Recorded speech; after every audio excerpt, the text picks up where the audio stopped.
بسم اللہ الرحمن الرحیم۔ السلام علیکم۔ صحیح البخاری حدیث نمبر 97۔ آپ دیکھ رہے ہیں مبشر اسلامک وائس۔ اگر آپ اسلامک ویڈیوز اور اسلامک نالج کو بڑھانا چاہتے ہیں تو ہمارے چینل کو سبسکرائب کریں، وزٹ کریں۔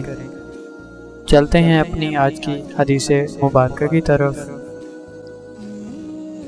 ابو بردہ نے اپنے باپ کے واسطے سے نقل کیا کہ رسول اللہ صلی اللہ علیہ وآلہ وسلم نے فرمایا کہ 3 شخص ہیں جن کے لیے 2 گنا اجر ہے۔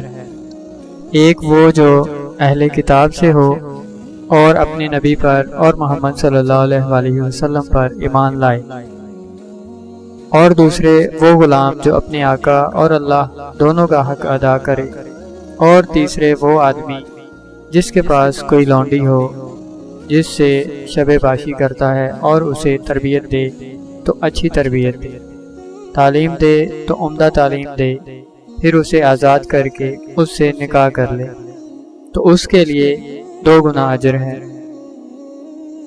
پھر عامر نے کہا کہ ہم نے یہ حدیث تمہیں بغیر اجرت کے سنا دی ہے، ورنہ اس سے کم حدیث کے لیے مدینہ تک کا سفر کیا جاتا تھا۔